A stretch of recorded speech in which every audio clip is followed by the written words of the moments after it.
muchas gracias por la invitación. Este es un trabajo conjunto con un colega de la Universidad de Valparaíso, Eduardo Muñoz, que la verdad lo venimos trabajando hace rato ya. Yo diría que es un trabajo más bien terminado, de hecho están en referato ahora en una revista, así que ojalá que nos vaya bien.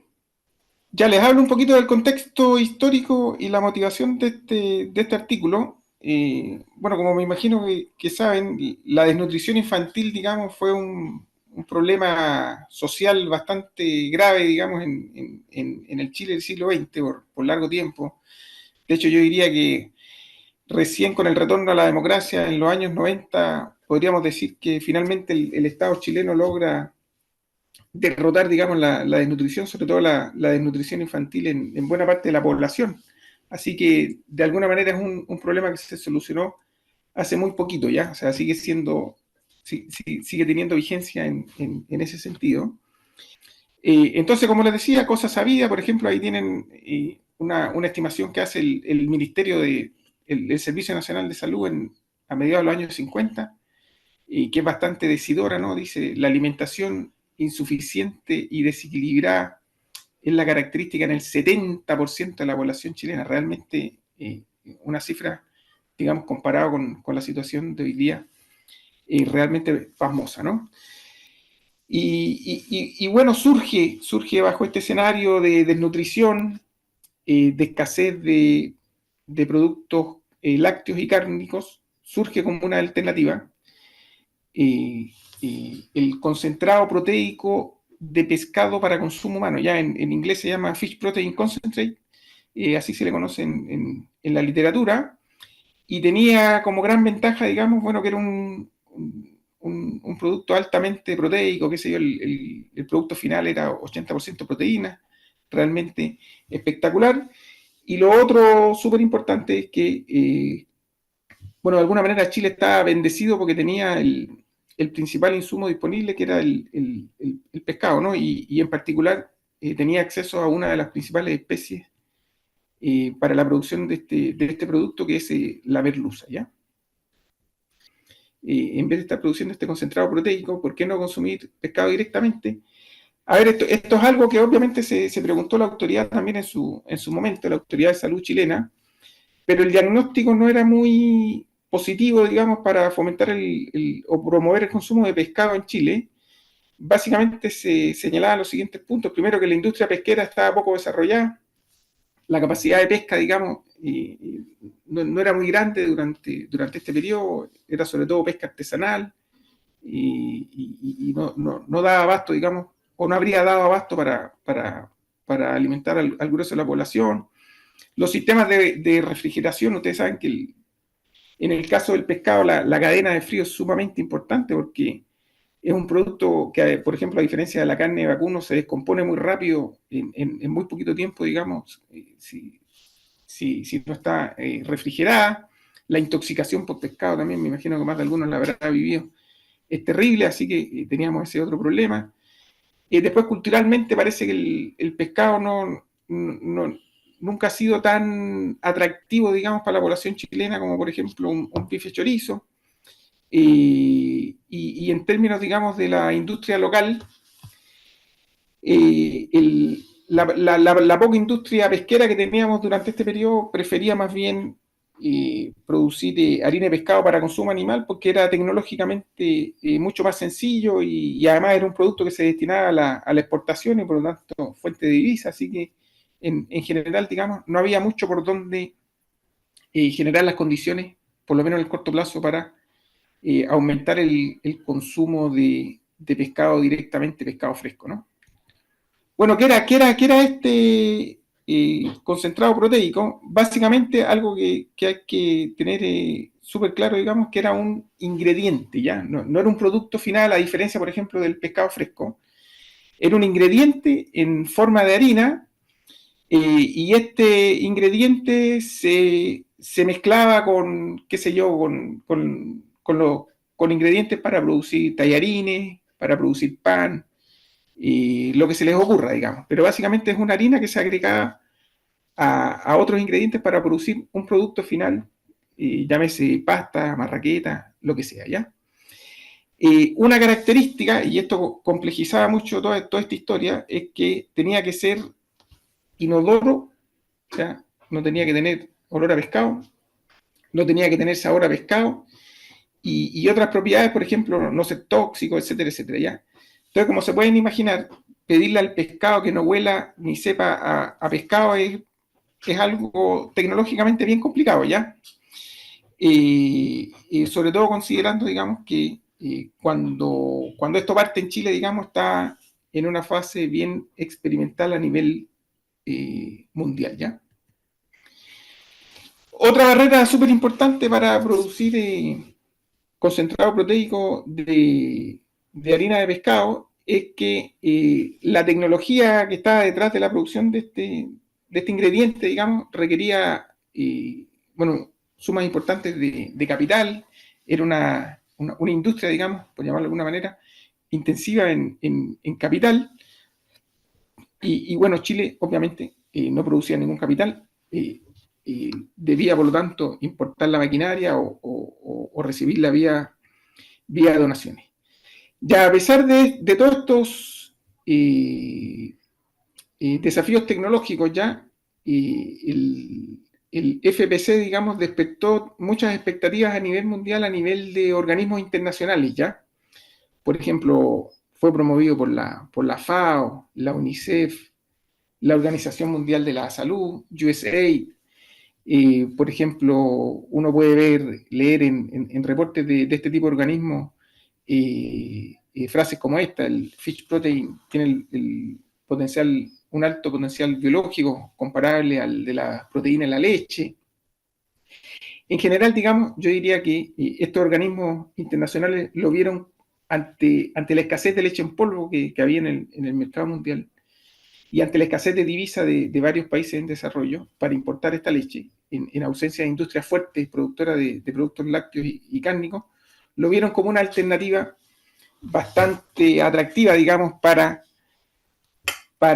reducir la desnutrición infantil a nivel mundial y para reducir las brechas nutritivas, digamos, entre los países ricos y los países pobres, ¿ya? Entonces, bajo este escenario, digamos, en 1953, la FAO y UNICEF inducen, digamos, de alguna manera al gobierno chileno a un proyecto piloto para instalar una planta productora de harina de pescado para consumo humano en Chile. Uno podría pensar, bueno, ¿por qué Chile en esta época? Yo diría que el país, digamos, dentro de los países en desarrollo era percibido como un modelo a seguir o como un país con buenas condiciones como para implementar este tipo de programas. Previo a ello, se realiza un test, digamos, para asegurar la aceptabilidad del producto dentro de la población chilena. Se importa harina de pescado para consumo humano de Sudáfrica, que era uno de los pocos países que la producía durante este periodo, y se mezcla, digamos, con algunos, qué sé yo, con marraqueta, con pasta, incluso con guisos de cochayuyo, me acuerdo, y se hacen unos test pequeños, digamos, con población chilena, y finalmente tiene buena aceptación en el sentido que prácticamente no se dan cuenta, así que se decide, digamos, partir con este proyecto, ¿ya? En concreto, el año 56 se firma un contrato entre la UNICEF y el gobierno, la FAO y el gobierno chileno, y se decide instalar una planta productora de este producto. Ahí tienen una foto en Quintero.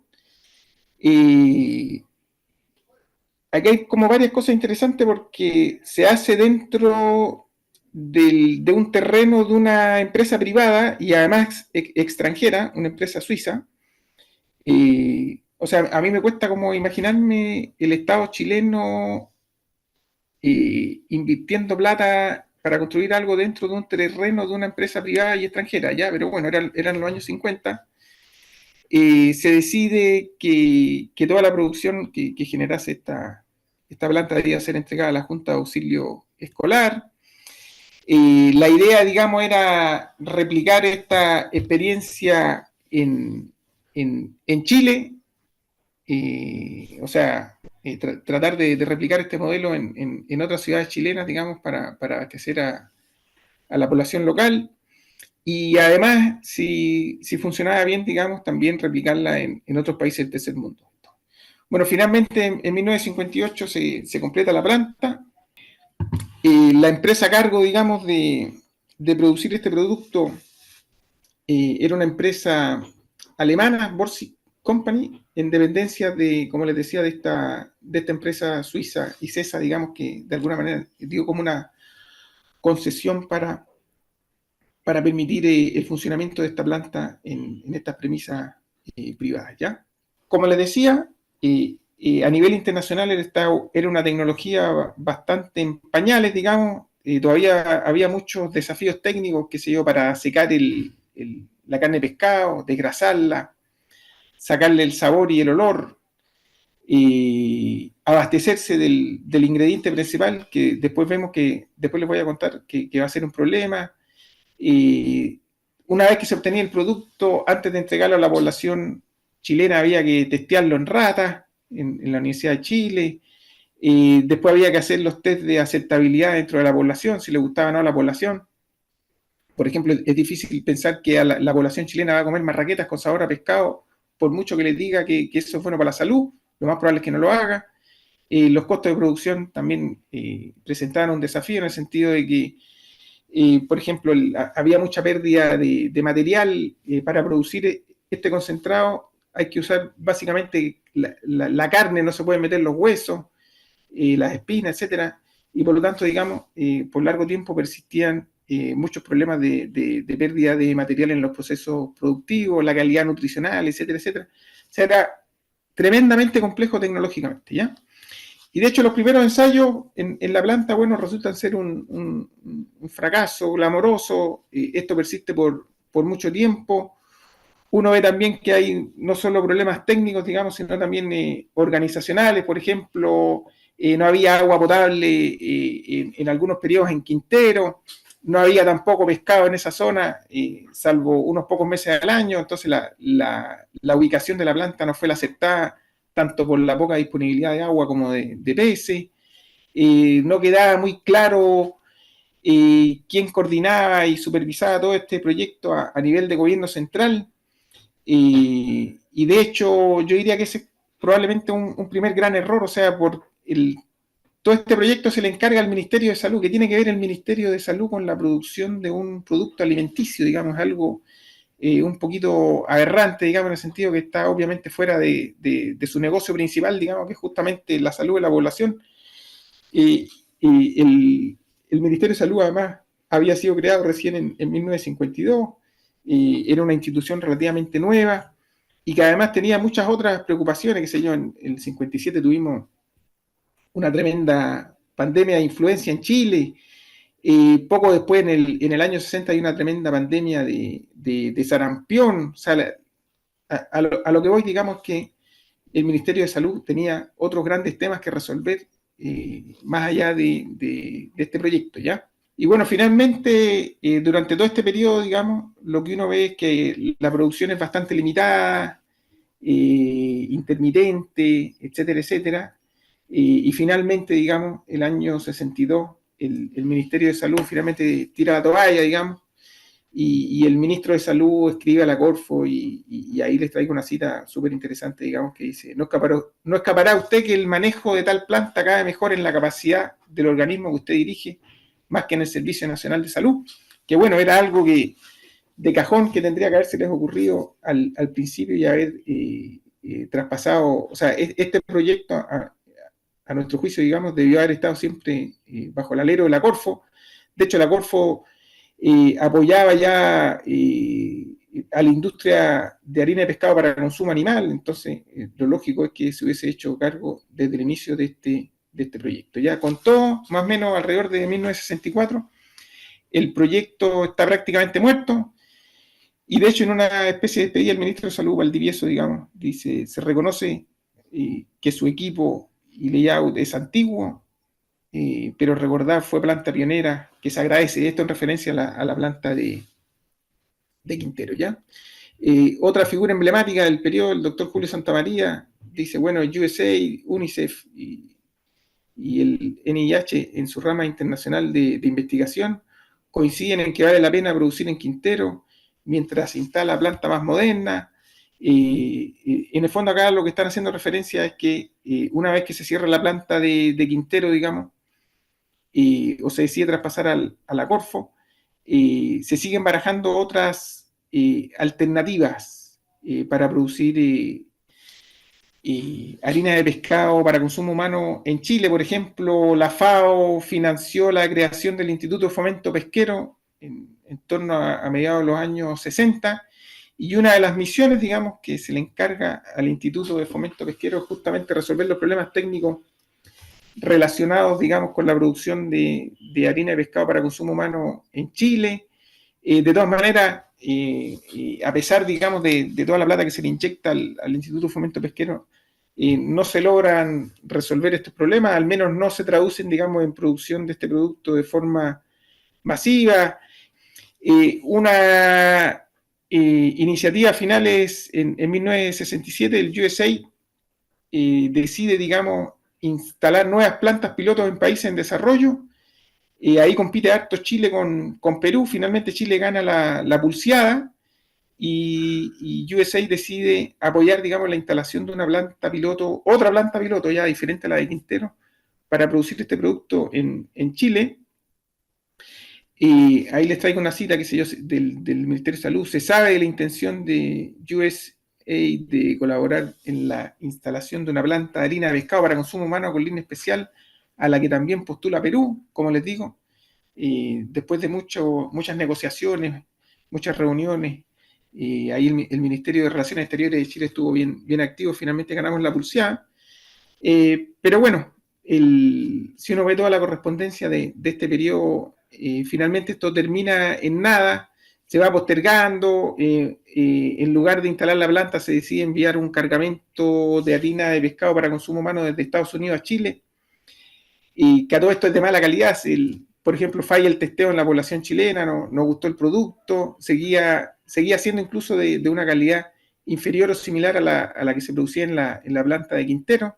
Esto de alguna manera habla de lo que les decía anteriormente, de que internacionalmente la tecnología todavía no estaba muy madura, digamos.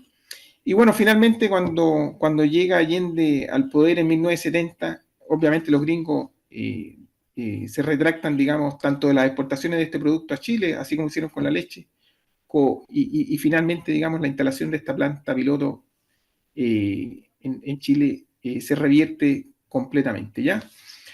Otras iniciativas importantes, qué sé yo, para tratar de producir harina de pescado para consumo humano en Chile fueron llevadas a cabo en el Laboratorio de Investigaciones Pediátricas del Hospital Manuel Arriarán, que en el fondo es el precursor del INTA. Luego el gobierno del UP hizo otras intentonas ahí en el Instituto de Fomento Pesquero. Se creó un grupo de proteína industrial justamente para tratar de resolver problemas técnicos. Pero bueno, ya conocemos la historia, viene el golpe en el 73 y con el golpe, digamos, termina cualquier intento finalmente de producir harina de pescado para consumo humano en Chile, ¿ya? Y bueno, finalmente historia conocida, se apuesta por Super Chile y Fortesan, ¿ya? Ya, para concluir, bueno, ¿por qué el MinSal a cargo del proyecto? Yo diría que ese es como el primer gran error. El proyecto parte mal concebido, digamos. O sea, ¿por qué encargarle al Ministerio de Salud producir un alimento? Es algo que francamente no tiene mucha explicación. De hecho, el ministro de Salud en el año 68 se despacha esta frase: está consciente este ministerio que el Servicio Nacional de Salud no es organismo del Estado que tenga capacidad para supervisar y administrar una industria de este tipo. ¿Por qué no se pensó lo mismo en 1954? El subsecretario de Salud en el 68 dice algo parecido: este ministerio coincide en que este servicio ha de ser consumidor y no productor de este tipo de productos proteicos concentrados. Obviamente después de la batalla son todos generales. La ubicación de la planta fue otra tremenda equivocación. Y les traigo otra cita ahí bastante decidora. Dice, Corfo ha demostrado gran interés por hacerse cargo de la planta, ya cuando se le pide, digamos, a la Corfo que se haga cargo, pero estima que no es comercial su explotación en su actual sitio donde se pesca merluza por 1 o 2 meses al año solamente. O sea, el principal insumo está disponible 1 o 2 meses al año solamente. Corfo ha expresado el deseo de que la planta sea trasladada a Talcahuano, donde existe materia prima durante todo el año. O sea, la ubicación fue un error garrafal, como les decía, ni siquiera había agua potable. Bueno, de hecho, los problemas de agua potable en la zona persisten hasta el día de hoy. Otra cosa súper importante es que la tecnología para producir este producto no estaba firmemente establecida a nivel internacional, ni siquiera en Estados Unidos. De hecho, recién a fines de los años 60, la autoridad sanitaria en Estados Unidos autoriza que este producto sea vendido en territorio nacional al por menor. Esta es una cita del 64, 10 años después que partió este proyecto. Uno ve en la literatura de la época, qué sé yo, los famosos Yañez y Donoso, que dicen, numerosos aspectos de la industria están a la espera de solución o de investigaciones exhaustivas. Debe propenderse al desarrollo de nuevos métodos de desodorización, desgrasado y secado. O sea, los mismos problemas persistían de hacer este producto que fuese inodoro e insaboro, ¿ya? Y lo otro, bueno, no solo persistían los problemas técnicos, o sea, sino también altos costos de producción. O sea, en un momento el MIT estima que la producción en Chile era más barato entregar a la población carne que este concentrado proteico. O sea, en términos relativos, los costos de producción eran estratosféricos todavía. Y de hecho, digamos, concluyen, digamos, en un reporte famoso que encarga la FAO, digamos, a Estados Unidos. Dice, a pesar del hecho de que Chile es un país relativamente rico en pescado y que no tiene divisa, somos incapaces de identificar cualquier situación en la cual la producción de este producto, digamos, requiera menos recursos que los que podrían destinarse en la producción de una fuente proteica alternativa, llámese carne de vacuno, por ejemplo, o incluso productos lácteos. Ya, y para terminar les traigo esta frase del doctor Julio Santamaría, del 67, que dice, nos atrevemos a estimar que en ello ha influido no solo una cierta incoordinación interna, o sea, se reconocen problemas y culpa interna en nuestros países entre el sector salud y los otros que deben intervenir, sino también semejante falla al nivel de las mismas agencias internacionales a través de las cuales nos ayudamos mutuamente a progresar. Quizá a este mismo nivel por el hecho de que quienes tenían los nuevos conocimientos pertenecían naturalmente a los países en que hay menos o no hay desnutrición, se han promovido programas y acciones no totalmente factibles y adecuados a la realidad de los países en desarrollo. La experiencia y la exigencia de los futuros beneficiarios, por la población chilena, ha solido estar ausente en la formulación de estas políticas o en los modos de aplicarlas. O sea, en el fondo, lo que está diciendo es que fue un programa impuesto por agencias internacionales desconociendo, digamos, la realidad nacional. Así que bien fuerte el diagnóstico, ¿ya? Lo otro, bueno, nadie está realmente a cargo de todo este proceso. Uno lo ve, se tiraban la pelota los unos con los otros. No es que el ministro de Salud fuese, digamos, el gran protagonista, digamos, liderando este proceso. Obviamente, por las razones que le mencionaba anteriormente, estaba preocupado de la pandemia, la influencia, el sarampión, etcétera, etcétera.